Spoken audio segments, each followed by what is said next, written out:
Hello everyone, welcome to today's The Hindu Analysis. My name is Sairam Sampatirao. ఎలా ఉన్నారు అందరూ? ఈరోజు హిందూ ఎనాలిసిస్లో మనం మాట్లాడుకునే మొదటి ఆర్టికల్ చూడండమ్మా. More than a story. Very important article appeared in the editorial page of The Hindu newspaper today. This particular article is related to GS paper 2 of our UPSC civil service examination, that is governance లో మనం మాట్లాడతాం, and GS paper 3 సెక్యూరిటీకి సంబంధించినటువంటి article కూడా. One of the very important articles that appeared in the Hindu newspaper today, and let us try to understand what exactly are the arguments put forward by the chief editor of the Hindu. So this particular article is actually talking about a movie, a recent controversial movie, that is the Kerala story. రీసెంట్గా the Kerala story అనేటటువంటి ఒక cinema release అయింది, and ఆ సినిమాలో portray చేసినటువంటి content and దాంతోపాటు ఆ cinema యొక్క టీజర్ ఏదైతే ఉంటుందో అండ్ ట్రైలర్ ఏదైతే ఉందో దానిలో మెన్షన్ చేసినటువంటి కొన్ని కాంట్రవర్షియల్ ఆస్పెక్ట్స్ ఏవైతే ఉంటాయో వాటి గురించి ఈ ఆర్టికల్లో చెప్తున్నారు. Now let us try to understand what exactly is the background. What exactly is this movie, the Kerala story, all about? What exactly is the plot of this particular movie? So the filmmakers of the Kerala story, they're actually saying that Kerala was a hub for radicalisation of women.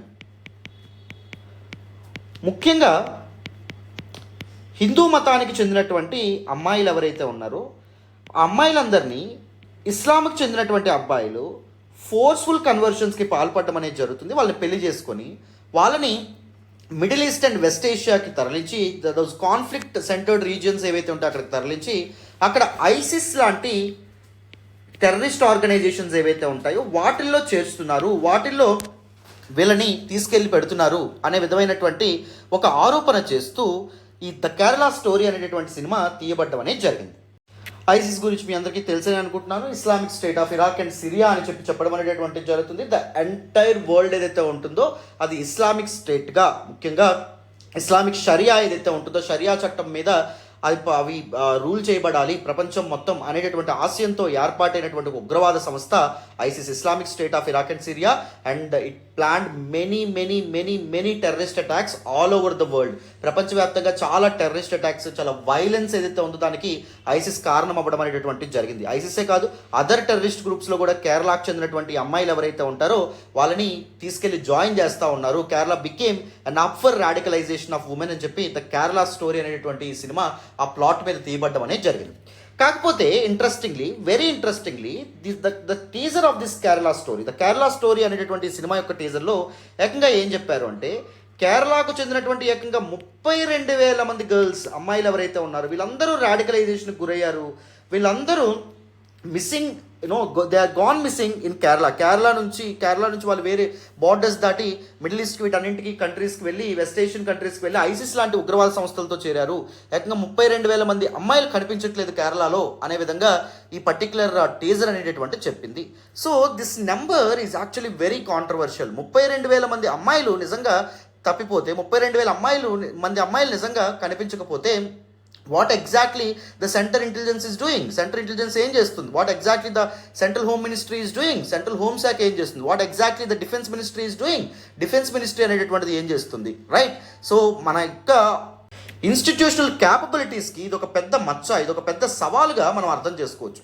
Because international కమ్యూనిటీలో ఒకవేళ చూడండి 32,000 మంది అమ్మాయిలు ఒక రాష్ట్రం నుంచి వేరే ప్రాంతాలకు తరలి వెళ్ళిపోతే, తప్పిపోతే వేరే ప్రాంతాలకు వెళ్ళి అక్కడ ఉగ్రవాద సంస్థలతో జాయిన్ అవుతూ ఉంటే మన హోమ్ మినిస్ట్రీ కానీ మన డిఫెన్స్ మినిస్ట్రీ కానీ ఏం చేస్తున్నట్టు? వాళ్ళకు అప్రతిష్ట కదా మన ఇన్స్టిట్యూషనలైజ్డ్ మెకానిజమ్స్ కానీ లేకపోతే ఇన్స్టిట్యూషనలైజ్డ్ క్యాపబిలిటీస్ ఏవైతే ఉంటాయో వాటికి పెద్ద మచ్చ ఏర్పడుతుందా లేదా అనేటటువంటి విషయాన్ని చాలామంది క్రిటిక్స్ ఎవరైతే ఉన్నారో, నాట్ మీ, క్రిటిక్స్ ఎవరైతే ఉన్నారో వాళ్ళు చెప్తున్నారు. సో ఈ కాంటెక్స్లో our chief editor of the Hindu ఆయన ఏం చెప్తున్నారు అంటే, he came up with a concept called false propaganda and narratives. So cinema అనేటటువంటి ఒక ఆడియో విజువల్ ప్లాట్ఫామ్ ఏదైతే ఉంటుందో దాన్ని ఉపయోగించుకొని ఫాల్స్ ప్రోపగండా అండ్ దాంతోపాటు ఫాల్స్ నెరేటివ్స్కి ఎలా పాల్పడుతున్నారు, అండ్ ఈ false propaganda and false narratives ఏవైతే ఉంటాయో వాటి వల్ల సమాజం మీద ఎలాంటి ఇంపాక్ట్ పడమనేటటువంటి జరుగుతుంది, అండ్ ఇలాంటి ఇష్యూస్ని ఎలా హ్యాండిల్ చేయొచ్చు అనేటటువంటి విషయాల్ని మనకి చీఫ్ ఎడిటర్ చాలా చక్కగా చెప్పడం అనేటటువంటిది జరిగింది. సో ఈ కాంటెక్స్ట్లో బ్యాక్గ్రౌండ్ మాట్లాడతాను, అండ్ దాంతోపాటు మన ఎడిటర్ చెప్పినటువంటి విషయాలు ఏవైతే ఉంటాయో అవి కూడా ఈ ఆర్టికల్లో మెన్షన్ చేసినటువంటి ఇంపార్టెంట్ ఆస్పెక్ట్స్ కూడా డీటెయిల్గా డిస్కస్ చేద్దాం. జాగ్రత్తగా అటెన్షన్ పే చేసి వినండి నాన్న. So the context of this particular article is actually demand for a ban on the movie The Kerala Story. The Kerala Story movie ఏదైతే ఉందో అది ఫాల్స్ ప్రోపగండాతో ముందుకు రావడం అనేటటువంటిది జరిగింది. సో డిఫరెంట్ కమ్యూనిటీస్ మధ్య హ్యాట్రెడ్ విద్వేషాలను పెంచే విధంగా డిఫరెంట్ కమ్యూనిటీస్ని విడదీసి వాళ్ళ మధ్య వైలెన్స్ ఏదైతే ఉంటుందో హింసాత్మక ఘటనలను రెచ్చగొట్టే విధంగా ఈ సినిమా తీయబడ్డం అనేటటువంటిది జరిగింది. It is not based on actual true events, నిజ సంఘటనల మీద అది ఫామ్ అవ్వలేదు. But these people are trying to encash the majoritarian idea. So ఇండియాలో మెజారిటేరియన్స్ ఎవరో, మా మెజారిటీ సెక్షన్ ఎవరో, మా హిందువుల యొక్క సెంటిమెంట్స్ని కొల్లగొట్టి డబ్బు చేసుకుందామని చెప్పి చూస్తున్నారు. బట్ చూస్తుండడం పక్కన పెడితే వాటి యొక్క కాన్సిక్వెన్సెస్ చాలా తీవ్రంగా ఉంటాయి. సో ద కేరళ స్టోరీ అనేటటువంటి మూవీని బ్యాన్ చేయండి అని చెప్పి సుప్రీంకోర్టు అండ్ కేరళ హైకోర్ట్స్ని, మద్రాస్ హైకోర్టుని చాలామంది ఆశ్రయించడం అనేది జరిగింది. All these courts, the entire judiciary rejected please seeking ban on the movie. The Kerala story అనేటటువంటి సినిమా ఏదైతే ఉందో దాన్ని అర్జెంటుగా బ్యాన్ చేయాలని వచ్చినటువంటి పిటిషన్స్ని పూర్తిగా కొట్టివేయడం అనేటటువంటిది జరిగింది, రిజెక్ట్ చేయడం అనేటువంటిది జరిగింది supreme court, high court of Kerala and high court of Madras. It is now legally settled that once a film has been certified by the statutory authority, that is censor board ఏదైతే ఉందో అది ఒక ఫిల్మ్ని సర్టిఫై చేసిన తర్వాత there is really no case to ban one. So ban చేయాల్సినటువంటి అవసరమే లేదని చెప్పి కోర్టులు చెప్పడం అనేటటువంటిది జరిగింది. దోస్ సీకింగ్ ద బ్యాన్, ఎవరైతే ఈ బ్యాన్ చేయాలి సినిమాని కోరుకుంటున్నారో వాళ్ళు ఏంటి అక్యూజ్ చేస్తున్నారు, ఎలాంటి ఆరోపణలు చేస్తున్నారు? Makers of this movie director కానీ ఈ మూవీ ప్రొడ్యూసర్స్ ఎవరైతే ఉన్నారో they are trying to stroke communal passions and the projecting of a fake narrative against Muslims. Muslim or Islamic community ఏదైతే ఉంటుందో వాళ్ళకి వ్యతిరేకంగా విద్వేషాన్ని రెచ్చగొట్టేటటువంటి పనులు చేస్తున్నారు ఈ సినిమా ద్వారా అని చెప్పి చాలామంది ఆరోపణలు చేయడం అనేటటువంటిది జరిగింది ఈ మూవీ పైన. The movie gain negative attention due to a teaser that made a sensational claim that 32,000 girls in Kerala vent missing, possibility join a terrorist group. So కేరళలో ఏకంగా 32,000 మంది అమ్మాయిలు తప్పిపోయారు. వాళ్ళందరూ ఎక్కడికి పంపబడ్డారు అంటే west Asia and this conflict centred areas ఏవైతే ఉంటే అక్కడికి పంపబడి ఐసిస్ లాంటి ఉగ్రవాద సంస్థలతో వాళ్ళు చేరారు, వాళ్ళని బలవంతంగా చేర్చారు అనే విధంగా ఈ మూవీ యొక్క ప్లాట్ ఉండడం అనేటువంటిది జరిగింది. దానివల్ల it attracted lot of attention all over the India. The film makers have agreed to withdraw the teaser. So teaser ఏదైతే ఉందో ఈ టీజర్లో చూపించినటువంటి నెంబర్ ఏదైతే ఉందో ఆ నెంబర్కి చాలా క్రిటిసిజం రావడం అనేది జరిగింది. సో మన కేరళ నుంచే ఎంపీగా ఉన్నటువంటి శశి థరూర్ గారు కానీ లేకపోతే కాంగ్రెస్ పార్టీ నుంచి కానీ అదర్ అపోజిషన్ పార్టీస్ నుంచి కానీ సో వీళ్ళందరూ ఏం చేయడం అనేది జరిగింది అంటే ఇస్లామిక్ పార్టీస్ ఏవైతే ఉంటే వాళ్ళు అండ్ ఇస్లామిక్ స్పోక్స్ పర్సన్స్ ఇది తప్పు, ఇది కరెక్ట్ కాదని చెప్పడంతో సో మూవీ ఫిల్మ్ మేకర్స్ ఎవరైతే ఉన్నారో ఫిల్మ్ మేకర్స్ ఏం చెప్పారు, టీజర్ని వెనక్కి తీసుకుంటాం. ముఖ్యంగా టీజర్లో స్లైడ్ ఏదైతే పెట్టామో 32,000 గర్ల్స్ వెంట మిస్సింగ్ అని చెప్పి దాన్ని వెనక్కి తీసుకుంటాము and carry disclaimer, that disclaimer వేస్తాం ఏమని, films content is fictional, films content is not based on true events but it is actually fictional అని చెప్పి మేము వేస్తాము, మాకు రిలీజ్కి అనుమతి ఇవ్వండి అని చెప్పి చెప్పడం అనేటువంటి జరిగింది. However threats of protest have resulted in some cinema owners choosing not to screen the film. కానీ ఒక సినిమాని ముఖ్యంగా ద కేరళ స్టోరీ అనేటటువంటి ఈ సినిమాని ఒక మూవీ థియేటర్లో వేస్తే that will give rise to many protest. So అప్పుడు ఇస్లామిక్ కమ్యూనిటీకి చెందినటువంటి వాళ్ళు ప్రొటెస్ట్ చేసి స్క్రీన్స్కి డ్యామేజ్ చేసేటటువంటి అవకాశం ఉంటుంది. సో అందుకే ఎందుకైనా మంచిది కేరళ స్టోరీ అనేటటువంటి సినిమాని మేము ప్రొజెక్ట్ చేయకపోవడమే మంచిది, మేము స్క్రీన్ చేయకపోతే మంచిది అని చెప్పి చాలా సినిమా థియేటర్ ఓనర్స్ ఎవరైతే ఉన్నారో వాళ్ళు అనుకోవడం అనేది జరిగిందనమాట. అర్థమైందా? This is actually the background of this particular article. మరి దీస్ ఫాల్స్ నెరేటివ్స్ ఏవైతే ఉంటాయో ముఖ్యంగా movie as a medium, this audio visual medium ప్లాట్ఫామ్ను ఉపయోగించి ఫాల్స్ నెరేటివ్స్ని అండ్ ప్రోపగండా ఏదైతే ఉంటుందో దాన్ని స్ప్రెడ్ చేయడంలో సో ప్రాబ్లం ఏంటి, అది సొసైటీ మీద ఎలాంటి ఎఫెక్ట్ పడడం అనేది జరుగుతుంది, ఇలాంటి విషయాలు మనకి ఆర్టికల్లో చెప్పారు. చూడండి. The false narratives and propaganda. ఒక false narratives and propaganda cinema అనేటటువంటి మాధ్యమం ద్వారా ఫాల్స్ నెరేటివ్స్ అండ్ దాంతోపాటు విద్వేషపూరితమైనటువంటి కంటెంట్ని జనాల్లోకి తీసుకెళ్లడం అనేటటువంటిది it is a long standing issue. So మనకి లాస్ట్ ఇయర్ గమనిస్తే ద కాశ్మీరీ ఫైల్స్ అనేటటువంటి సినిమా వచ్చింది. అది కూడా ఒక పర్టికులర్ కమ్యూనిటీ ఏదైతే ఉంటుందో కమ్యూనిటీ చెందినటువంటి వాళ్ళకి వ్యతిరేకంగా టార్గెట్ చేస్తూ ఉందని చెప్పి చాలామంది కోర్టులకు వెళ్ళడం అనేటువంటిది జరిగింది. హిస్టారికలీ మనం చూస్తే movies has been use to create a sense of national identity, మనందరం భారతీయులు అనేటటువంటి భావన కానీ టు ప్రమోట్ సోషల్ వాల్యూస్, సామాజిక విలువలు ఏవైతే ఉంటాయో పెంపొందించడంలో సినిమాలు ఒక ముఖ్యమైనటువంటి పాత్ర పోషించాయి మన హిస్టరీలో మనం చూస్తే. Right. The sense of national identity కానీ, లేకపోతే the sense of belongingness to one nation, నేషనలిజంని ప్రమోట్ చేయడంలో కానీ, వీటన్నింటిలో కూడా మూవీస్ చాలా ముఖ్యమైనటువంటి పాత్ర పోషించాయి. But in recent years unfortunately, very unfortunately, there has been a growing concern about the use of movies to propagate false narratives. ఈ false propaganda and false narratives ముఖ్యంగా ఒక కమ్యూనిటీని టార్గెట్ చేస్తూ విద్వేషాన్ని రెచ్చగొట్టేటటువంటి కార్యక్రమాలు అనేటటువంటివి జరుగుతూ ఉన్నాయి రీసెంట్గా. Unfortunately movies are an integral part of Indian culture. So movies చూసినంత మాత్రాన ప్రజలు మారిపోతారా అంటే అది తప్పుడు ప్రశ్న అవుతుందమ్మా. మూవీస్ అనేటటువంటివి మన మీద చాలా ప్రభావం చూపించడం అనేటటువంటిది జరుగుతుంది. బికాజ్ మన కల్చర్ నుంచి, మన సంస్కృతి నుంచి పుట్టినవే సినిమాలు. And they have a significant influence on people's perception and believes. People యొక్క పర్సెప్షన్స్, బిలీవ్స్ ఏవైతే ఉంటాయో, నమ్మకాలు, అండ్ దాంతోపాటు వాళ్ళ ఆలోచన శైలిని మార్చేటటువంటి కెపాసిటీ సినిమాలకు ఉండడం అనేది జరుగుతుంది. The power of movies to shape public opinion, people యొక్క ఒపీనియన్ని మార్చేటటువంటి శక్తి ఏదైతే ఉంటుందో అది మూవీస్కి, సినిమాస్కి ఉండడం అనేది జరిగింది. And has been recognised by governments, political పార్టీస్కి ఇవన్నీ తెలుసు సినిమాలు ప్రజల యొక్క మనసుని ఎలా మార్చగలవు అని చెప్పి. సో అందుకే ఈ పొలిటికల్ లీడర్స్ ఏం చేస్తున్నారు, వాళ్ళు ఒక ఓన్ ఎజెండాస్ కోసం సో ఈ పర్టికులర్ మీడియా, సినిమా అనేటటువంటి ఈ మీడియంని వాళ్ళు ఉపయోగించుకోవడం అనేటువంటి జరుగుతుంది. దట్ ఈస్ సీరియస్ ప్రాబ్లం అనే విధంగా మనం అర్థం చేసుకోవచ్చు. అర్థమైందా? ఫర్ ఎగ్జాంపుల్ మనకి ఎలక్షన్స్ ముందు ఎన్టీఆర్ బయోపిక్ అని కానీ, లేకపోతే పెద్ద పెద్ద లీడర్స్ని పొగుడుతూ ఒక సినిమాలు కానీ ఇవన్నీ రావడం అనేది జరుగుతుంది.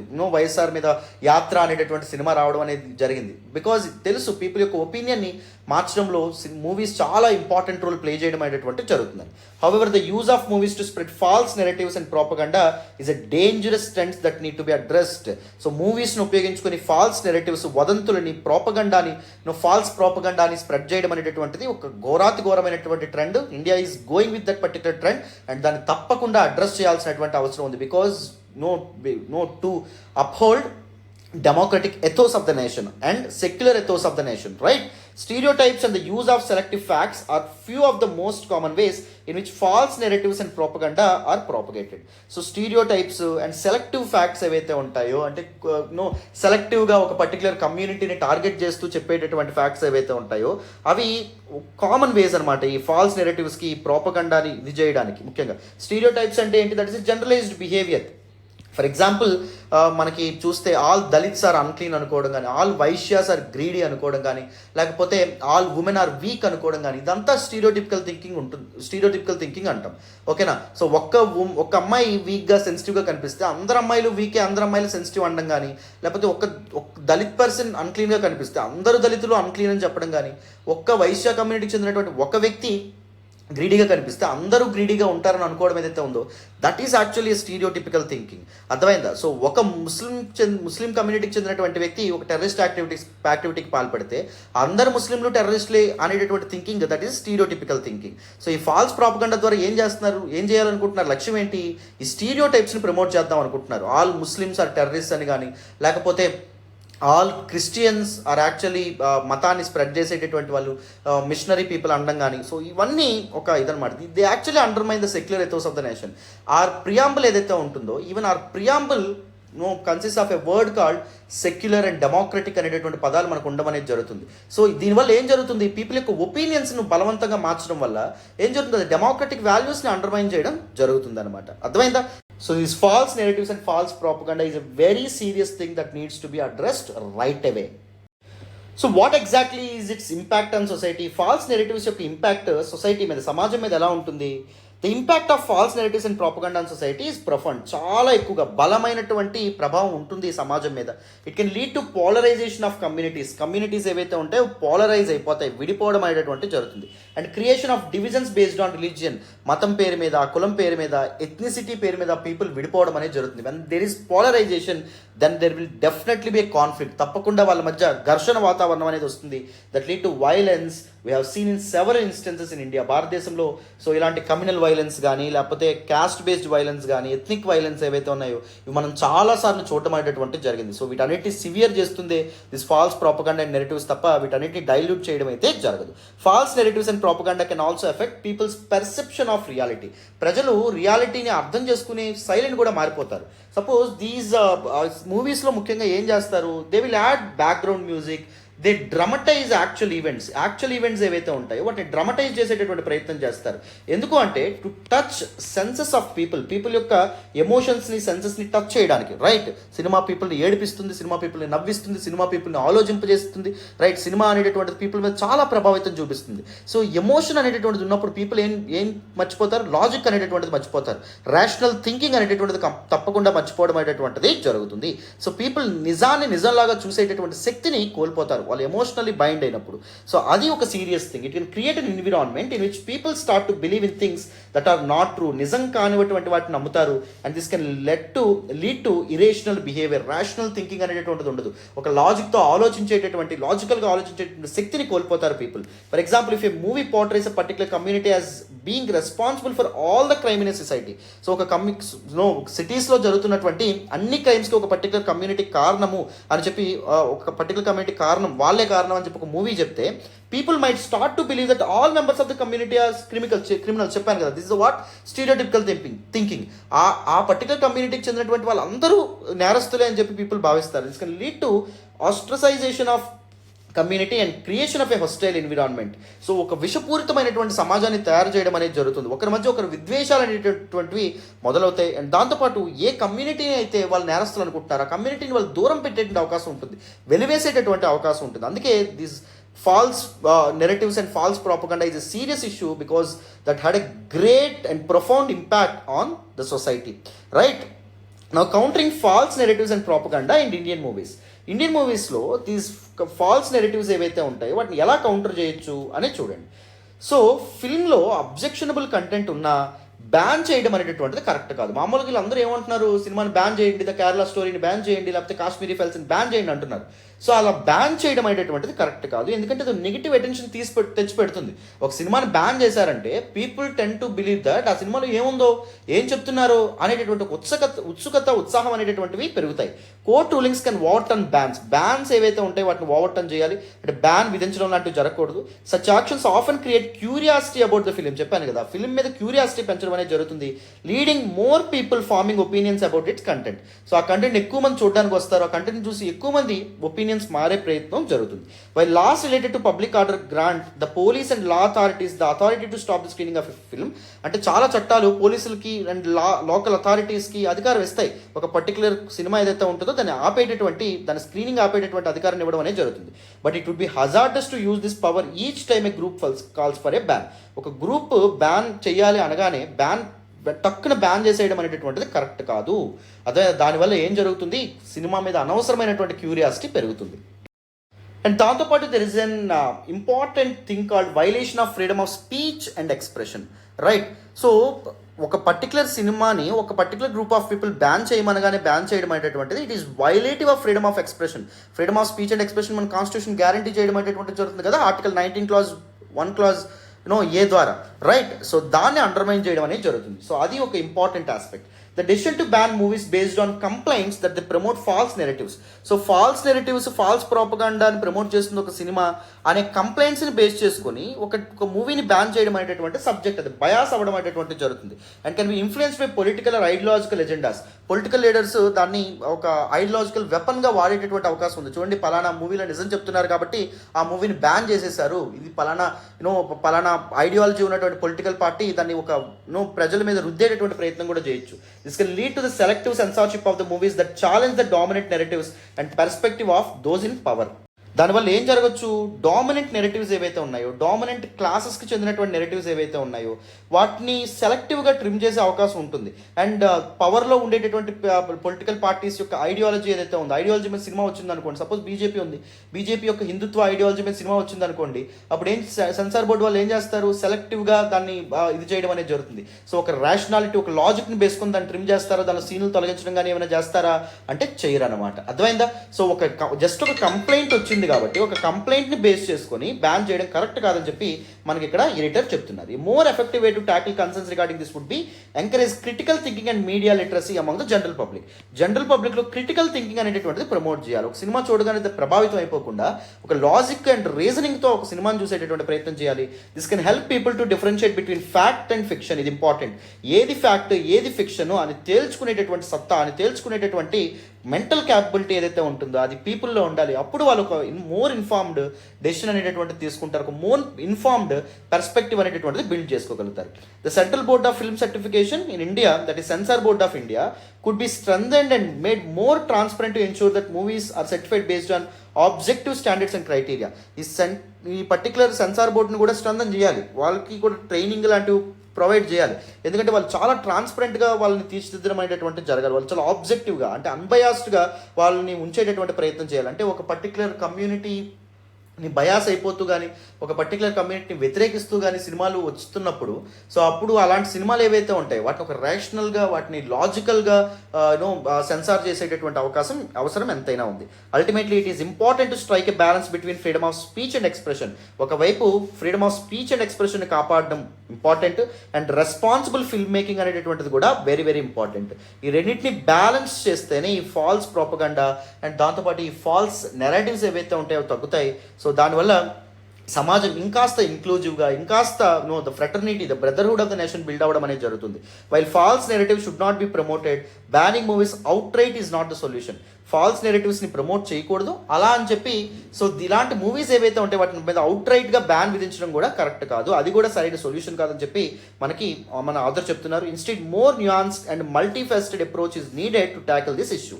సో మల్టీఫెస్టెడ్ ఇష్యూ అనేటటువంటిది ఉండాలి. Different stakeholders, film makers కానీ, గవర్నమెంట్స్కి చెందినటువంటి వాళ్ళు, సెన్సార్ బోర్డ్ మెంబర్స్ కానీ, సో ఇలా డిఫరెంట్ స్టేక్ హోల్డర్స్ ఎవరైతే ఉన్నారో వాళ్ళందరూ ఇన్వాల్వ్ అయ్యి ఒక ఇన్ఫార్మ్డ్ డెసిషన్స్తో ముందుకు వచ్చే ప్రయత్నం చేయాలి. ఈ పర్టికులర్ ఇష్యూని ఎలా హ్యాండిల్ చేద్దాం అనేటటువంటి ఆలోచన చేయాలన్నమాట. అర్థమైందా? So this is all about this particular article. So ఏం మాట్లాడుకున్నాం? ద కేరళ స్టోరీ మూవీ యొక్క కాంట్రవర్సీ ఏదైతే ఉందో దాన్ని మనం చక్కగా డిస్కస్ చేసాం. And the Kerala story movie నుంచి వచ్చినటువంటి కాంట్రవర్సీస్ అండ్ ఛాలెంజెస్ ఏవైతే ఉంటాయో మనం డిస్కస్ చేసాం. ఇన్స్టిట్యూషనల్ క్యాపబిలిటీస్ ఇంటర్నేషనల్గా అండర్మైన్ అవుతాయి.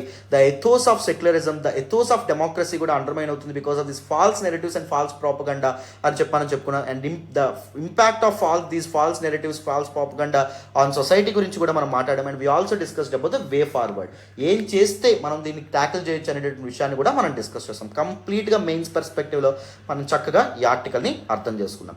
సో ఆల్ దీస్ ఆర్టికల్స్ వెనుక ఎక్స్ప్లెనేషన్ వెనక కానీ, పీడిఎఫ్ తయారు చేయడం వెనక కానీ చాలా ఎఫర్ట్స్ ఉంటాయి, చాలా హార్డ్ వర్క్ ఉంటుంది. If you really want to acknowledge your efforts, please do hit that big fat like button. Explanation ఎలా ఉందో కామెంట్ చేయండి. మీ ఫ్రెండ్స్ అండ్ ఫెలో ఆస్పిరెంట్స్ కూడా మన వీడియోస్ని షేర్ చేయండి. ఓకేనా? మరి వితౌట్ ఎనీ ఫర్దర్ డిలే మనం నెక్స్ట్ ఆర్టికల్ డిస్కస్ చేద్దాం. జాగ్రత్తగా వినాలమ్మా.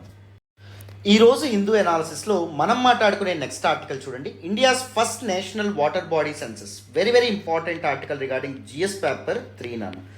ఎన్విరాన్మెంట్, ఎకాలజీ అండ్ బయోడైవర్సిటీకి సంబంధించినటువంటి article. One of the very important articles again appeared in the Hindu news paper today. ఓకేనా? సో ఇండియాలో మొట్టమొదటిసారి నేషనల్ వాటర్ బాడీ సెన్సస్ అనేటటువంటిది జరిగింది. వాటి యొక్క డేటాని మినిస్ట్రీ ఆఫ్ జలశక్తి వారు రిలీజ్ చేయడం అనేటటువంటిది జరిగింది. ఈ కాంటెక్స్లో వచ్చినటువంటి ఆర్టికల్ ఏదైతే ఉందో దీన్ని డిస్కస్ చేద్దాం. What are water bodies and దాంతోపాటు నేషనల్ వాటర్ బాడీ సెన్సస్ ఏంటి and key highlights of this particular data, ఇవన్నీ మనం తెలుసుకుందాం. జాగ్రత్తగా అటెన్షన్ పే చేసి వింటే మీకు క్లియర్గా ఈ ఆర్టికల్ అర్థమవుతుంది. వినండమ్మా. So now let us look at some important facts about India's first national water body census గురించి మనం తెలుసుకోవాలి.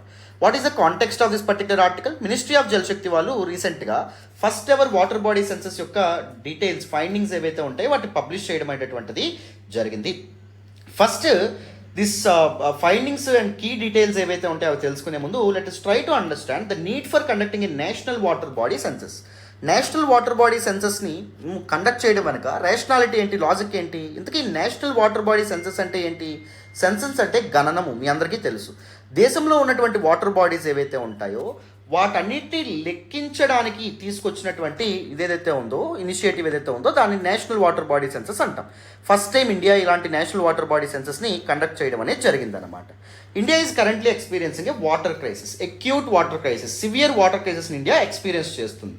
గ్రౌండ్ వాటర్ రిజర్వ్స్ ఏవైతే ఉన్నాయో అవి తగ్గుతున్నాయి. భూగర్భ జలాలు ఏవైతే ఉంటాయో అవి ర్యాపిడ్ రేట్లో తగ్గుతున్నాయి, తగ్గుముఖం పడుతున్నాయి బికాస్ ఆఫ్ అర్బనైజేషన్ కానీ, లేకపోతే because of many aspects, biodiversity loss and దాంతోపాటు increase in the frequency of climate change వల్ల ఫ్లడ్స్, డ్రాట్స్ అనేటటువంటి విపరీతంగా పెరగడం అనేది, కరువు కాటకాలు వస్తున్నాయి, వరదలు వస్తున్నాయి. దాని కారణంగా ఇండియా చాలా వాటర్ క్రైసిస్ని ఫేస్ చేస్తుంది. సో అందుకు ఈ వాటర్ క్రైసిస్ని ట్యాకిల్ చేయడంలో ఈ నేషనల్ వాటర్ బాడీ సెన్సస్ ఏదైతే ఉందో అది చాలా ఉపయోగపడుతుంది అని చెప్పి మనం అర్థం చేసుకోవచ్చు. Water bodies play crucial role in mitigating the impacts of such adversities. ఈ వాటర్ క్రైసిస్ని ట్యాకిల్ చేయడంలో వాటర్ బాడీస్ ఏవైతే ఉంటాయో అవి చాలా ఇంపార్టెంట్ రోల్ ప్లే చేస్తాయి. లైక్ లేక్స్, రివర్స్, ఇవన్నీ they act as a buffer against climate variability and a key source of water. So climate variability నుంచి మనల్ని మనం కాపాడుకోవడానికి, మనల్ని రక్షించడానికి ఉపయోగపడతాయి. అంటే key source of water, food and livelihoods across the country. దేశవ్యాప్తంగా వాటర్ పక్కనే జీవం అనేటటువంటిది ఉంటుంది కదా, వాటర్ పక్కనే లైఫ్ అనేటటువంటిది ఉండడం అనేది జరుగుతుంది కదా. మనకి వాటర్ నీడ్స్, ఫుడ్, లైవ్లీహుడ్స్ ఇవన్నీ వాటర్ మీద డిపెండ్ అవ్వడం అనేది జరుగుతుంది కదా. సో అందుకు వాటర్ బాడీస్ని సంరక్షించుకోవడం చాలా ఇంపార్టెంట్. సంరక్షించుకోవడానికి ఒక పర్టికులర్ స్ట్రాటజీని లేకపోతే పర్టికులర్ పాలసీని తీసుకురావాలంటే వాటర్ బాడీస్ నిజంగా ఎన్ని ఉన్నాయి, ఎక్కడ ఎక్కువ ఉన్నాయి, ఎక్కడ తక్కువ ఉన్నాయి, డేటా తెలుసుకోవడం వల్ల ఒక డేటా డ్రివెన్ పాలసీని తీసుకొస్తే మనకు చాలా ఉపయోగపడుతుంది. అదొక లాజికల్గా, రేషనల్గా ఉండడం అనేటువంటి జరుగుతుంది. అందుకే ద నేషనల్ వాటర్ బాడీ సెన్సస్ని కండక్ట్ చేశారు. Water bodies in India also have cultural and ecological significance. Cultural significance ఉంటుంది, ఎకలాజికల్ సిగ్నిఫికెన్స్ ఉంటుంది. సో వాటర్ బాడీస్ పక్కనే మంచి thick rain forest, tropical rain forest ఇవన్నీ ఇవ్వడం అనేది జరుగుతుంది. అండ్ దాంతోపాటు cultural significance. What exactly is this cultural significance? మనకి వాటర్ బాడీస్ పక్కనే చాలా దేవాలయాలు కానీ ఇవన్నీ ఉండడం అనేటటువంటి జరుగుతుంది. తీర్థ స్థలాలు కానీ ఇవన్నీ ఉండడం అనేటటువంటి జరుగుతుంది, అవునా కదా. సో అందుకు వాటర్ బాడీస్కి ఇండియాలో బోత్ కల్చరల్ ఇంపార్టెన్స్ ఉంది, ఎకలాజికల్ సిగ్నిఫికెన్స్ కూడా ఉంది. దాంతోపాటు మనం రివర్స్ని తల్లితో భావించడం అనేటటువంటి జరుగుతుంది. గంగామాత అనేటటువంటి ఆ పేరుతో అంటాం, దేవతలుగా పూజించడం అనేటటువంటి జరుగుతుంది, రైట్. సో అందుకే కల్చరల్ అని కూడా అన్నాం. However, pollution, encroachment, urbanization, drying pose a significant risk to the depletion of water bodies in India. కానీ ఈ అన్ని కారణాల వల్ల ఒక ప్లానింగ్ లేకుండా అర్బన్ ఎక్స్పాన్షన్ కానీ, ఎంక్రోచ్మెంట్స్ కానీ, పొల్యూషన్ కానీ, సో వీటన్నింటి వల్ల ఏం జరగడం అనేటువంటి వాటర్ బాడీస్ కంప్లీట్గా డిప్లీట్ అవుతున్నాయి. There exist a need to conserve and manage the water bodies effectively. So water బాడీస్ని బెటర్గా కన్జర్వ్ చేయడం అండ్ మేనేజ్ చేయడం అనేటువంటిది అవసరం ఎంతైనా ఉంది. Since water bodies in India are managed by different agencies of the centre and states. Water బాడీస్ని ఎవరు మేనేజ్ చేస్తారు? సెంట్రల్ గవర్నమెంట్, కేంద్ర ప్రభుత్వం అండ్ రాష్ట్రాలు కూడా మేనేజ్ చేయడం అనేది జరుగుతుంది. There was a need for the data to be uniform and easily accessible. అందుకే చెప్పాను కదా. సో వీళ్ళు పాలసీ తీసుకోవాలంటే, ఒక పాలసీ డెసిషన్స్ కానీ ఒక స్ట్రాటజీతో ముందుకు రావాలంటే వాటర్ బాడీస్ని కన్జర్వ్ చేయడానికి సో డేటా అనేటువంటిది very important. Data driven and evidence based policy తీసుకొచ్చారనుకోండి, అప్పుడు అది బెటర్గా వర్క్ అవ్వడం అనేటువంటి జరుగుతుంది, రైట్. అందుకే ఒక యూనిఫామ్ అండ్ ఈజీలీ యాక్సెసిబుల్ డేటాని తీసుకురావడానికి సో ఈ నేషనల్ వాటర్ బాడీ సెన్సస్ ఏదైతే ఉందో దాన్ని చేయడం అనేది జరిగింది. Further there was data on reservoirs, rivers available on the Indian water resource information system, but there was no data on smaller water bodies that are life line of Indian villages. So మొత్తం ఎన్ని reservoirs ఉన్నాయి, ఎన్ని reverse ఉన్నాయి అనేటటువంటి విషయం కేంద్ర ప్రభుత్వం దగ్గర ఆల్రెడీ ఇన్ఫర్మేషన్ ఉంది, India water resources information system వద్ద ఉంది. కానీ గ్రామాల్లో ఎన్ని వాటర్ బాడీస్ ఉన్నాయంటే, చెరువులు ఎన్ని ఉన్నాయి, లేక్స్ ఎన్ని ఉన్నాయి, పాండ్స్ ఎన్ని ఉన్నాయి, సో చిన్న చిన్న వాటర్ బాడీస్ అనేటటువంటివి ఎన్ని ఉన్నాయి అనేటటువంటి విషయాలు, కాలువలు ఎన్ని ఉన్నాయి అనేటటువంటి విషయాలు సో గవర్నమెంట్ దగ్గర కూడా ఇది లేదు. ఎందుకంటే దీస్ చెరువులు ఇవన్నీ they were considered as life line of villages. గ్రామాల్లో ప్రజలు వాటి మీద ఆధారపడడం అనేది జరుగుతుంది. బావులు ఎన్ని ఉన్నాయి, సో ఇవన్నీ కౌంట్ చేయడం అనేటటువంటిది వెరీ వెరీ ఇంపార్టెంట్. అందుకోసం అని చెప్పి India national water body census ఏదైతే ఉందో దాన్ని కండక్ట్ చేయడం అనేది జరిగిందమ్మా. Now let us look at India's first national water body census. So ఇప్పుడు కండక్ట్ చేసినటువంటి వాటర్ బాడీ సెన్సస్ యొక్క కొన్ని ఇంపార్టెంట్ ఆస్పెక్ట్స్ తెలుసుకుందాం, వినండి. The census report defines water bodies as all natural and man-made units bounded on all sites with some or no masonry work used for storing water for irrigation or other purposes. So all natural or man made units అంటే న్యాచురల్గా ఉన్నటువంటి చెరువులు కానీ, బావులు కానీ ఇవన్నీ, లేకపోతే న్యాచురల్గా ఫామ్ అయినవి కానీ, మనిషి క్రియేట్ చేసినట్టు కానీ, bounded on all sides with some or other masonry work. చుట్టూ some or the other masonry work అనేటువంటిది ఉండాలి. అంటే ఇటుకలు ఉండడం కానీ, లేకపోతే బౌండరీస్ అనేటటువంటివి ఉండాలి. Which are used for storing of water for ఇరిగేషన్కి కానీ, అదర్ పర్పజెస్ కోసం కానీ, ఆ పర్టికులర్ ఏదైతే ఉందో ఆ బాడీ ఏదైతే ఉందో వాటర్ తప్పకుండా స్టోర్ చేసి ఉండాలి. అదర్ పర్పజెస్ అంటే industrial purposes, pisciculture, domestic drinking, recreation, religious, ground water recharge etcetera ఇవన్నీ ఉండడం అనేటటువంటిది. ఇవన్నీ పర్పస్ ఏదో ఒక పర్పస్కి ఉపయోగపడినా అది వాటర్ బాడీ కింద పరిగణించడం జరుగుతుంది. సో ఈ పర్టికులర్ సెన్సస్ రిపోర్ట్ వాటర్ బాడీస్ని ఈ విధంగా డిఫైన్ చేసింది అనమాట. So it also categorizes water bodies into 5 categories. 5 కేటగిరీలుగా కేటగరైజ్ చేశారు, డివైడ్ చేశారు. Ponds, tanks, lakes, reservoirs and water conservation స్కీమ్స్గా డివైడ్ చేయడం అనేటువంటి జరిగింది. What exactly is the key objective of this particular programme అంటే ఏం చెప్పారు? Create a national database with comprehensive data on the size, purpose, ownership, status and conditions of water bodies.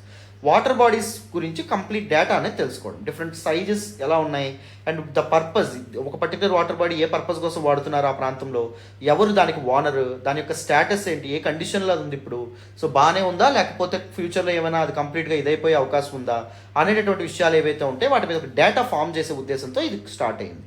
This made use of software for data entry కోసం సాఫ్ట్వేర్లు వాడుతున్నారు, digital infrastructure వాడుతున్నారు and mobile app for capturing the location and visual of the water bodies యొక్క photos upload చేయడానికి and దాంతోపాటు water bodies ఏవైతే ఉంటే వాటి లొకేషన్ క్యాప్చర్ చేయడానికి మొబైల్ యాప్ అనేటువంటిది వాడుతున్నారు. This also made use of the existing satellite derived data sets. So satellite derived data sets ఏవైతే ఉంటాయి అవి కూడా వాడటం అనేది జరుగుతుంది. It facilitate individuals to download the historical time series data on each water body. So మనకి satellite ద్వారా వచ్చినటువంటి ఇన్ఫర్మేషన్ ఏం చెప్తుంది, ఇప్పుడు ఒక పర్టికులర్ వాటర్ బాడీ ఎలా ఉంది, 10 సంవత్సరాల ముందు ఎలా ఉండేది, 30 సంవత్సరాల ముందు ఎలా ఉండేది అనే విషయం తెలుసుకోవడంతో పాటు సో ఆ వాటర్ బాడీలో ఒక పర్టికులర్ వాటర్ బాడీలో ఎటువంటి చేంజ్ ఎలా వచ్చింది అనే విషయం కూడా తెలుసుకోవడం జరుగుతుంది. సో తద్వారా ఏం చేయొచ్చు, వాటర్ బాడీస్ డిప్లీట్ అవుతుంటే ఆ డిప్లీట్ అయిన కారణాలు అనేటువంటి అన్వేషించి సో ఏం చేయొచ్చు, వాటిని కన్జర్వ్ చేసేటటువంటి ప్రయత్నం చేయొచ్చు. The water body census programme extended this facility to social characteristics such as ownership, use and condition. వీటికి కూడా ఇది చేయడం అనేటటువంటి జరిగింది. అంటే ఎవరు ఓన్ చేసుకుంటున్నారు, ఇప్పుడు సపోజ్ ఒక చేపల చెరువులు లాంటివి, రొయ్యల చెరువులు లాంటివి ఉంటాయి, అవి కూడా వాటర్ బాడీస్ కిందకు వస్తాయి. సో వాటి యొక్క ఓనర్ ఎవరు, దాన్ని ఎందుకు వాడడం అనేటువంటి జరుగుతుంది, వాటి యొక్క కండిషన్ అనేటువంటిది ఎలా ఉంది, సో ఇవి కూడా దానిలో ఈ డేటాబేస్లో ఇంక్లూడ్ చేయడం అనేటటువంటిది జరుగుతుంది. అర్థమైందా, India's first ever national water body census యొక్క కీ ఆస్పెక్ట్స్ గురించి మీకు అర్థమైందని అనుకుంటున్నాను.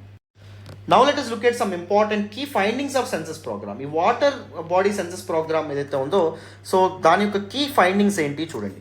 Most of the water bodies in the country are small. దేశంలో ఉన్నటువంటి చాలా వాటర్ బాడీస్, పాండ్స్, లేక్స్ కానీ ఏవైనా చాలా చిన్నవని చెప్తున్నారు.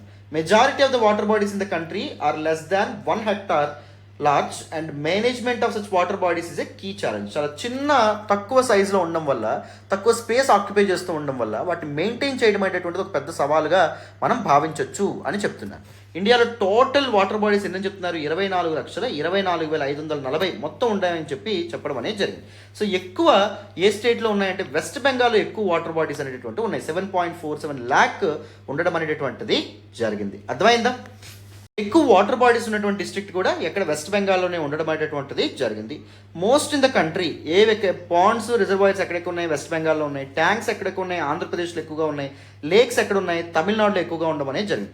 రిజర్వేషన్ స్కీమ్స్ ఏవైతే ఉన్నాయి, కన్జర్వేషన్ స్కీమ్స్ మహారాష్ట్రలో ఎక్కువగా ఉండడం అనేటటువంటిది జరిగింది. ఓకేనా, so these are some important things. So water bodies in India show unique regional patterns depending on rainfall.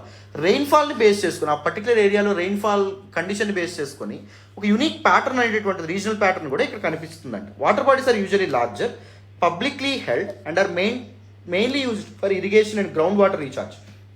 ఇరిగేషన్కి, వ్యవసాయానికి నీటిపారుదల అందించడానికి, గ్రౌండ్ వాటర్ రీఛార్జ్కి, భూగర్భ జలాలు ఏవైతే ఉంటే వాటిని రీఛార్జ్ చేయడానికి ముఖ్యంగా డ్రైయర్ స్టేట్స్లో అవి ఎక్కువగా వాడడం అనేది జరుగుతుంది. గుజరాత్, మహారాష్ట్ర, రాజస్థాన్ ఇక్కడ రిలేటివ్లీ రెయిన్ఫాల్ అనేటువంటి తక్కువ ఉంటుంది కాబట్టి.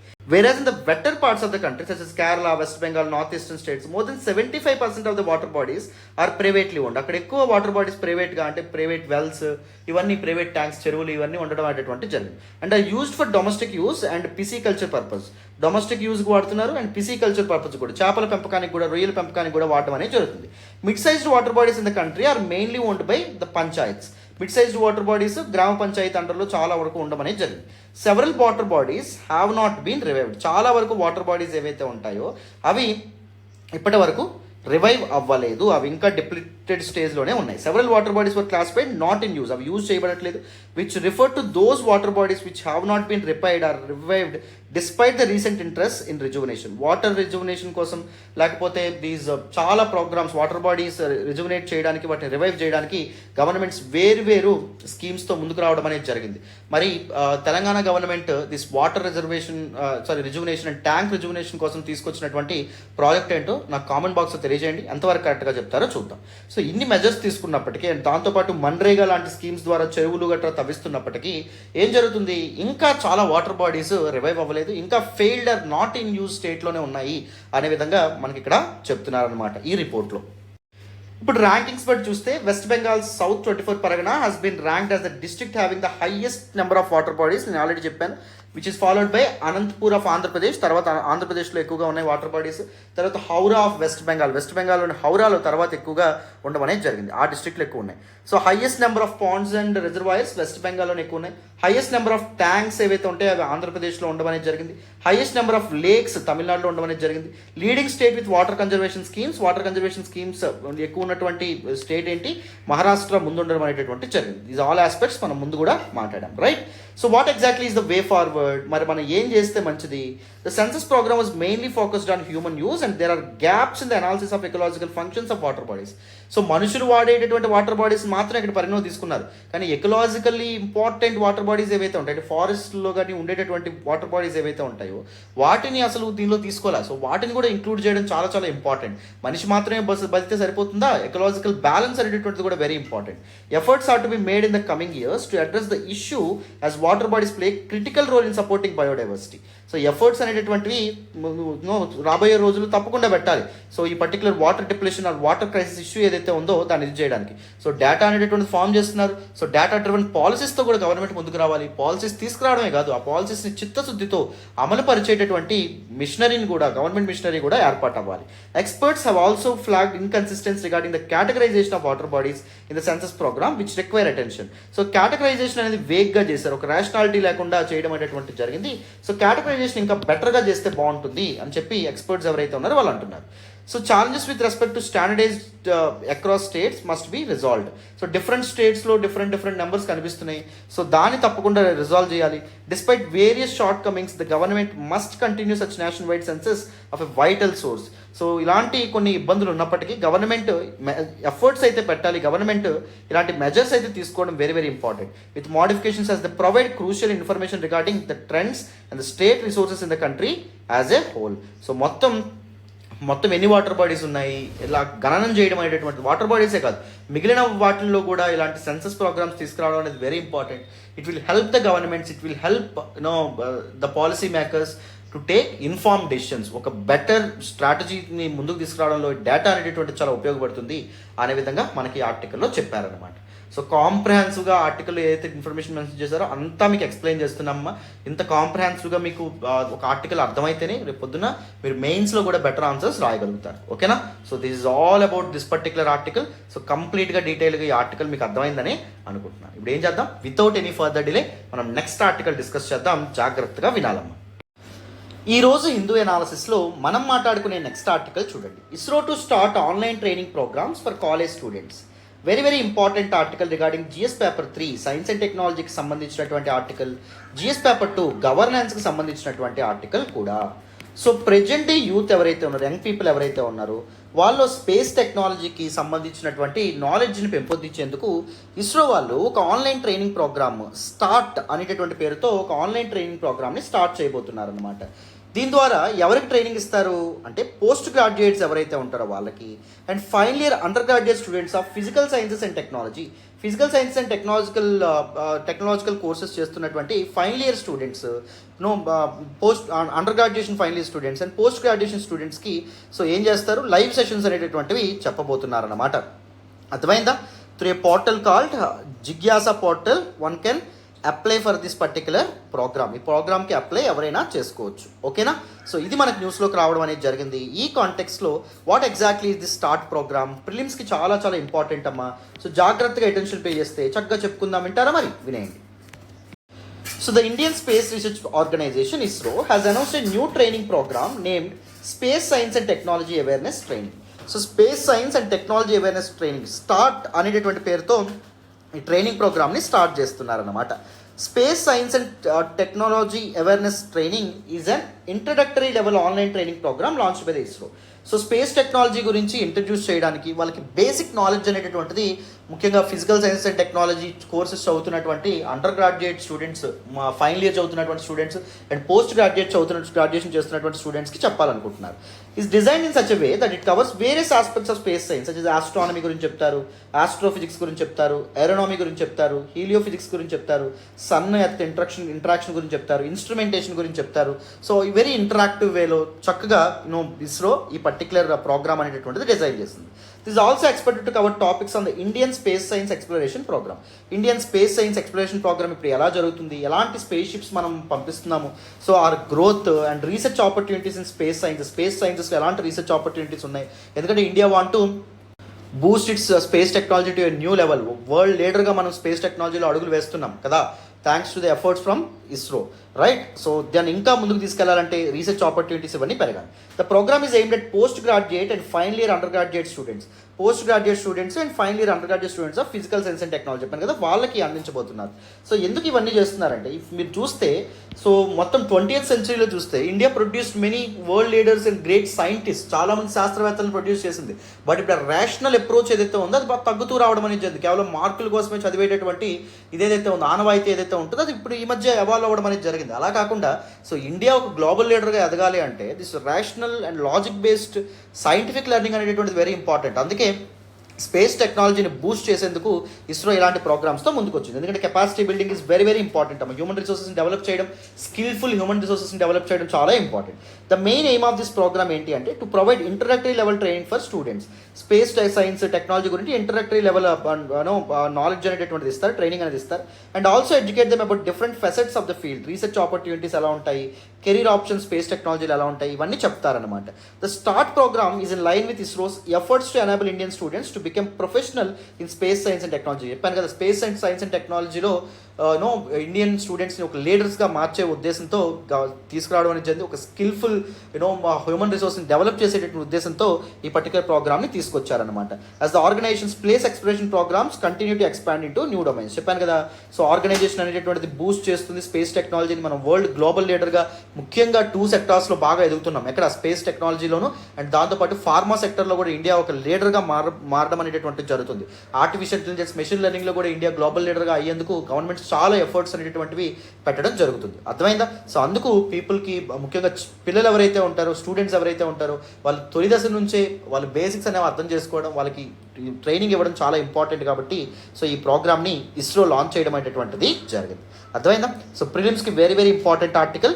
ఈ ఆర్టికల్ కూడా మీకు క్లియర్గా అర్థమైందని అనుకుంటున్నాను. So this all about this particular article. ఇప్పుడు మనం నెక్స్ట్ ఆర్టికల్ డిస్కస్ చేద్దాం. వినాలి నాన్న. ఈరోజు హిందూ అనాలిసిస్లో మనం మాట్లాడుకునే నెక్స్ట్ ఆర్టికల్ చూడండి. In unanimous decision Arab League readmits Syria after 11-year absence. Very very important article regarding GS paper 2 international రిలేషన్స్కి సంబంధించినటువంటి article. One of the very important articles again. So ఈ ఆర్టికల్ మీకు అర్థం కావాలంటే మీకు కొన్ని బేసిక్స్ అనేటటువంటివి తెలియాలి. ఫస్ట్ మీకు తెలియాల్సింది ఏంటి అంటే what exactly is Arab spring. Arab spring అనేటటువంటి ఈవెంట్ ఏదైతే ఉందో అది మీకు అర్థం కావాలి. దాని తర్వాత సిరియన్ క్రైసిస్ గురించి కొన్ని బేసిక్స్ అనేటటువంటివి తెలియాలి. అండ్ దాని తర్వాత మీకు అరబ్ లీగ్ అంటే ఏంటో ఆ ఆర్గనైజేషన్ గురించి కూడా మీకు అర్థం కావాలి. అప్పుడే ఈ ఆర్టికల్ మీకు బెటర్గా అర్థమవుతుంది. సో అరబ్ స్ప్రింగ్ అంటే ఏంటి? Arab spring is a series of pro democracy uprisings. So Arab countries ఏవైతే ఉంటాయో అక్కడ 2011కు ముందు ఏముండేవి? ఆటోక్రటిక్ రూల్ అనేది ఉండేది, నియంతృత్వ పాలన అనేటటువంటిది ఉండేది. కొంతమంది నియంతలు ఎవరైతే ఉంటారో, డెస్పోట్స్ ఎవరైతే ఉంటారో వాళ్ళు రూల్ చేయడం అనేటటువంటి జరిగింది. సపోజ్ లిబియాలో గదాఫీ లాంటి వాళ్ళు 25 ఏళ్ళు 30 ఏళ్ళు అసలు డెమోక్రసీ ఉండేది కాదు. వాళ్ళకి నచ్చినంత కాలం వాళ్ళు రూల్ చేస్తూ ఉండేవాళ్ళు. అండ్ పీపుల్కి రైట్స్ అనేటటువంటి ఉండేవా అంటే ఉండేవి కాదనమాట. అర్థమైందా? సో 2011లో ఏం జరిగింది? దిస్ ప్రో డెమోక్రసీ అప్రైజింగ్స్ అనేవి మొదలైనవి. సో ఆటోక్రటిక్ రూల్ అనేటటువంటివి ఎండ్ అవ్వాలి. ఎందుకంటే మోడర్న్ వరల్డ్లో చాలా దేశాల ప్రజలు రైట్స్ అనేవి ఎంజాయ్ చేస్తున్నారు. బట్ అరబ్ కంట్రీస్లో రైట్స్, హక్కులు అనేటటువంటివి లేవు. ఈ నియంతలు ఎవరైతే ఉన్నారో వాళ్ళు కంప్లీట్గా వాళ్ళ కంట్రోల్లో పెట్టుకున్నారు, వాళ్ళు గుప్పెట్లో పెట్టుకున్నారని చెప్పి డెమోక్రసీ రావాలి, ఒక డెమోక్రటిక్ రెజీమ్ గవర్నమెంట్స్ అనేటటువంటివి ఏర్పాటు అవ్వాలని చెప్పి ప్రో డెమోక్రసీ అప్రైజింగ్స్ పీపుల్ ఎవరైతే ఉన్నారో వాళ్ళు రోడ్ల మీదకి వచ్చారు. ఎప్పుడంటే అరబ్ స్ప్రింగ్ జరిగింది 2011లో జరిగినటువంటి ఇంపార్టెంట్ ఈవెంట్స్ అనమాట. అర్థమైందా? ముఖ్యంగా లార్జ్లీ ముస్లిం కంట్రీస్ ఏవైతే ఉంటాయో అక్కడ. సో అరబ్ స్ప్రింగ్ ఫస్ట్ ఎక్కడ స్టార్ట్ అయింది? నార్థన్ ఆఫ్రికన్ కంట్రీ అయినటువంటి ట్యునీషియా ఏదైతే ఉంటుందో అక్కడ స్టార్ట్ అవ్వడం అనేది జరిగింది. ఇదిగోండి ఇక్కడ మీకు చిన్న కంట్రీ ట్యునీషియా కనిపిస్తుంది. It shares border with both Algeria and లిబియాతో కూడా బార్డర్ షేర్ చేసుకోవడం అనేది జరుగుతుంది. అండ్ ట్యునీషియా నుంచి ఎక్కడికి పాకడం అనేటటువంటిది జరిగింది? మొరాకోకు పాకడం అనేటటువంటిది జరిగింది. సో మొరాకో పక్కనే ఉంది, మీరు చూడండి మొరాకో ఉంది. అండ్ దాంతోపాటు సిరియా అండ్ దాంతోపాటు లిబియా అండ్ దాంతోపాటు ఈజిప్ట్ అండ్ బహ్రైన్. సో ఈ దేశాలు ఏవైతే ఉంటాయి, ఈ ముస్లిం రూల్ నేషన్స్ ఏవైతే ఉంటాయో అక్కడ నియంతలు ఎవరైతే ఉన్నారో వాళ్ళు పరిపాలిస్తున్నారు, డెమోక్రసీ అనేది లేదు. సో మాకు డెమోక్రసీ కావాలి, హక్కులు కావాలి అనేటటువంటి ప్రజాస్వామ్యం కావాలనే ఉద్దేశంతో పీపుల్ చాలామంది గవర్నమెంట్స్కి వ్యతిరేకంగా చాలా రివోల్ట్స్ అనేటటువంటి చేయడం అనేటువంటి జరిగింది అనమాట. అప్రైజింగ్స్లో పార్టిసిపేట్ చేయడం అనేది జరిగింది, ప్రొటెస్టులు చేయడం అనేది జరిగింది, డెమాన్స్ట్రేషన్స్ చేయడం అనేది జరిగింది. దాన్ని మనం ఏమంటాం, అరబ్ స్ప్రింగ్ అంటాం. ఎప్పుడు మొదలవ్వడం అనేది జరిగింది, 2011లో. సో మనకి మహేంద్ర సింగ్ ధోని ఆధ్వర్యంలో ఇండియా వరల్డ్ కప్ కొట్టినటువంటి సంవత్సరంలో అది స్టార్ట్ అవ్వడం అనేది జరిగింది. ఆ విధంగా మీరు గుర్తు పెట్టుకోవచ్చు. ఓకేనా. సో లేట్ 2010 చివరి నాటికి ట్యునీషియాలో ఈ అప్రైజింగ్స్ అనేటటువంటి మొదలయ్యాయి. అండ్ అరబ్ వరల్డ్ ఏదైతే ఉంటుందో కంప్లీట్గా షేక్ అయింది. అరబ్ వరల్డ్లో చాలా మ్యాసివ్ చేంజెస్ అనేటటువంటి కూడా రావడం అనేది జరిగింది. But unfortunately so successful result ఎక్కడ వచ్చిందంటే ట్యునీషియాలో మాత్రమే వచ్చింది. ట్యునీషియాలో మాత్రమే ఇప్పుడు డెమోక్రసీ ఉంది. బట్ మిగిలిన ప్రాంతాల్లో కూడా ఈ అప్రైజింగ్స్ జరిగినప్పటికీ ఇప్పటికీ అక్కడ ఎంతో కొంత ఆటోక్రసీ అండ్ రెస్ట్రిక్టెడ్ డెమోక్రసీయే ఉందన్నమాట. అర్థమైందా. కొన్ని కంట్రీస్ లిబియా అండ్ సిరియా లాంటి కంట్రీస్ సివిల్ వార్లో కూడా ఉండడం అనేటటువంటిది జరిగింది. అంటే ఇప్పటికీ సివిల్ వార్లో ఉన్నాయి.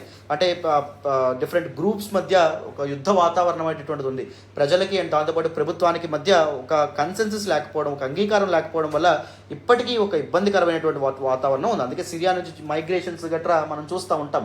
యూరోపియన్ నేషన్స్కి ఇక్కడికి అక్కడికి సిరియన్ క్రైసిస్ అని వినే ఉంటారు. చిన్నపిల్లలు పాపం చాలా చిన్నపిల్లలు 4-5 ఏళ్ళ పిల్లలు కూడా నడుచుకుంటూ బార్డర్స్ దాటి వేరే ప్రాంతాలకు వెళ్తూ వేరే ప్రాంతాల్లో భిక్షాటం చేసుకుంటూ గడుపుతూ ఉంటారు. Right. So Arab Spring is one of the very important events. So Arab Spring actually is one of the important backgrounds for Syria. So Arab Spring lo mari people ki ee pro democratic groups ఎవరైతే ఉన్నాయో, factions ఏవైతే ఉంటాయో, democracy కావాలని చెప్పి గొడవలు పెడుతున్నటువంటి ఫ్యాక్షన్స్కి అప్పుడు weapons ఎవరు ఇచ్చేవాళ్ళంటే United States of America and దాంతోపాటు western nations like European nations ఏవైతే ఉంటాయో ఇవన్నీ ఆర్మ్స్ సప్లై చేయడం అనేది జరిగింది. Because democracy is the ideology that upholds present world order. US led world ఆర్డర్ని అప్హోల్డ్ చేయడం అనేది జరుగుతుంది. యునైటెడ్ స్టేట్స్ ఆఫ్ అమెరికాలో మనకి డెమోక్రసీ ఉంటుంది. యునైటెడ్ స్టేట్స్ ఆఫ్ అమెరికాకి వ్యతిరేకంగా ఉన్నటువంటి రష్యా కానీ లేకపోతే చైనా కానీ ఇక్కడ నార్త్ కొరియా కానీ ఇరాన్లో కానీ మనకేం కనిపించడం అనేటటువంటి జరుగుతుంది, మనకి రెస్ట్రిక్టెడ్ డెమోక్రసీ కనిపిస్తుంది. ఎందుకంటే కమ్యూనిస్ట్ దేశాలు కదా అవన్నీ రెస్ట్రిక్టెడ్ డెమోక్రసీ అనేటటువంటిది అక్కడ ఉంటుంది. So present world order United States of America world లీడర్గా ఉంది. So United States of America world లీడర్గా కొనసాగాలి అంటే యునైటెడ్ స్టేట్స్ ఆఫ్ అమెరికా యొక్క ఐడియాలజీస్ ఏవైతే ఉంటాయో, ద వాల్యూస్ ఏవైతే ఉంటాయో అవి అప్హోల్డ్ అవ్వాలి. డెమోక్రసీ కానీ క్యాపిటలిజం కానీ అప్హోల్డ్ అవ్వాలి. సో అందుకే వాటిని అప్హోల్డ్ చేయడానికి కంట్రీస్ ఎప్పుడు ప్రయత్నాలు చేస్తూ ఉంటాయి. సో డెమోక్రసీ కావాలని జరిగినటువంటి అప్రైజింగ్స్, డెమాన్స్ట్రేషన్స్కి వెపన్స్ని కానీ లేకపోతే రిసోర్సెస్, మెటీరియల్ సప్లై ఎవరు అందించారు? United States of America and దాంతోపాటు వెస్టర్న్ నేషన్స్ ఇవ్వడం అనేది జరిగింది. బట్ వాళ్ళకి అడిగితే మేము ఇవ్వలేదు, మాకేం సంబంధం లేదని చెప్తాయి. సో సిరియాలో క్రైసిస్కి United States of America one of the very big player అని చెప్పుకోవచ్చు. One of the big stakeholder అని చెప్పుకోవచ్చు. చాలా ప్రపంచ దేశాలు అతలాకుతలం అయిపోవడంలో యునైటెడ్ స్టేట్స్ ఆఫ్ అమెరికా పాత్ర అంత కాదమ్మా. ఎందుకంటే వాళ్ళు సూపర్ పవర్గా కొనసాగడానికి ప్రపంచ దేశాల్లో చాలా వైలెన్స్కి, హింసాత్మకమైనటువంటి ఘటనలకి వాళ్ళు ఇదవ్వడం అనేది జరిగింది. వాళ్ళ ఎకనామిక్ పవర్ అవడానికి ముఖ్యంగా ఆయిల్ కోసం కూడా చాలా ఇబ్బందులు పెట్టడం అనేటటువంటి జరిగింది మిగిలిన దేశాలకి. ఓకేనా. రైట్. సో ఇప్పటి వరకు మీకు ఏమర్థమైంది? అరబ్ స్ప్రింగ్ అర్థమైందని అనుకుంటున్నాను. ఇప్పుడు మీకు ఇది చెప్తాను చూడండి. సో ఎలా అయితే ట్యునీషియాలో, లిబియాలో, మొరాకోలో ఇక్కడ స్టార్ట్ అయిందో సిరియాలో కూడా అలాగే స్టార్ట్ అయింది. సిరియాలో ఉన్నటువంటి ఆటోక్రటిక్ రూల్ ఏదైతే ఉందో దాన్ని ఎండ్ చేయడానికి ప్రో డెమోక్రసీ అప్రైజింగ్స్ అనేవి మొదలైనవి. కాకపోతే ఈ ప్రాంతాల్లో చాలా వైలెంట్గా మొదలైతే సిరియాలో మాత్రం చాలా కూల్గా, చాలా పీస్ఫుల్గా ఈ డెమాన్స్ట్రేషన్స్ మొదలవ్వడం అనేటువంటిది, జస్ట్ ర్యాలీస్, నిరసనలు ఈ విధంగా మొదలు పెట్టడం అనేది జరిగింది. బట్ స్టిల్ పీస్ఫుల్గా వీళ్ళు డెమాన్స్ట్రేషన్స్ చేస్తున్న పీపుల్ ఏం చేయడం అనేటువంటిది జరిగింది? సో అప్పటి సిరియన్ ఆటోక్రటిక్ గవర్నమెంట్, డెస్పటిక్ గవర్నమెంట్, నియంతృత్వ ప్రభుత్వము వాళ్ళ మీద అణిచివేత చర్యలు ఏవైతే ఉంటాయో వాటికి పాల్పడడం అనేటువంటి వాటిని కంప్లీట్గా సప్రెస్ చేసేటటువంటి ప్రయత్నం చేసింది అనమాట.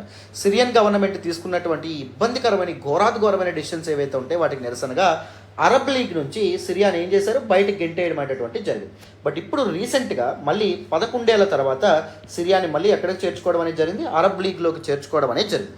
Arab league is actually coalition. Arab league is multilateral organisation that aim for the cooperation among Arab nations అనమాట. అర్థమైందా? సో ఇప్పుడు అరబ్ లీగ్ వీటన్నిటి గురించి తెలుసుకుందాం. న్యూస్లోకి ఏమొచ్చిందో ఒకసారి వినేయండి.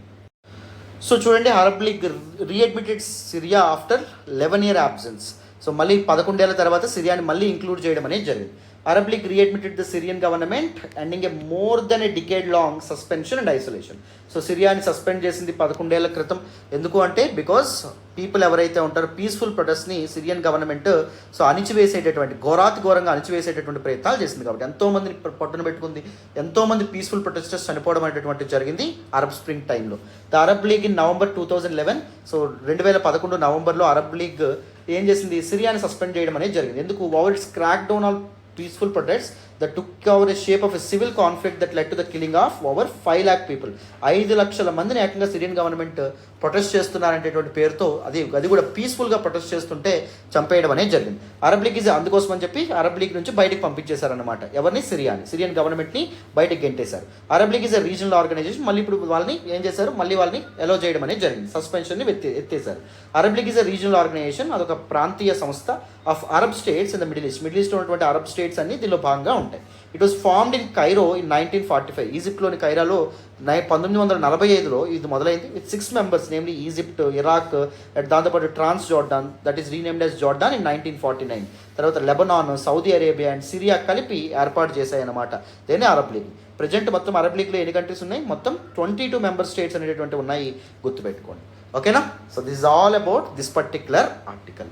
సో కంప్లీట్గా డీటెయిల్డ్గా సో అరబ్ లీగ్ అండ్ దాంతోపాటు అరబ్ స్ప్రింగ్ యొక్క బ్యాక్గ్రౌండ్, సో సిరియన్ క్రైసిస్ యొక్క బ్యాక్గ్రౌండ్ కూడా మీకు అర్థమైందని అనుకుంటున్నాను. నేను ఒక స్పెషల్ వీడియో కూడా చేస్తాను, ఎక్స్ప్లెయిన్ వీడియో, సిరియన్ క్రైసిస్ అంటే event to event history background ప్రతిదీ డీటెయిల్డ్గా చెప్తాను.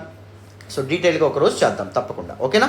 సో ప్రతిరోజు హిందూ అనాలిసిస్ ఫాలో అవ్వండి, మీకు చాలా వాల్యుయేషన్ ఉంటుంది, చాలా కాంప్రహెన్సివ్గా ప్రతి టాపిక్ అర్థమవుతుంది. ఏ ప్రిజం నుంచి ఏ విధంగా ఒక ఆర్టికల్ని అనలైజ్ చేయాలి, ఏ విధంగా చూడాలనేటటువంటి విషయాలు మీకు తెలుస్తాయి. This will be extremely useful for your UPSC civil service examination for both prelims and mains అన్న. ఓకేనా? సో గోయింగ్ ఫార్వర్డ్ నేను ఆర్టికల్స్ని కూడా పెంచుతూ ఉంటాను, సో దట్ మీకు ఇంకా వాల్యుయేషన్ అనేటటువంటిది ఉంటుంది. ఓకేనా? So this is all about this particular class. So explanation వస్తున్నట్టయితే don't forget to like our video, explanation అలా ఉందో కామెంట్ చేయండి, మీ ఫ్రెండ్స్ అండ్ ఫెలో ఆస్పిరెంట్స్ కూడా మన వీడియోస్ని షేర్ చేయండి. Thank you so much for all the support and all the love so far నాన్న. మరి నెక్స్ట్ క్లాస్లో కలుద్దాం. బాయ్ అమ్మా.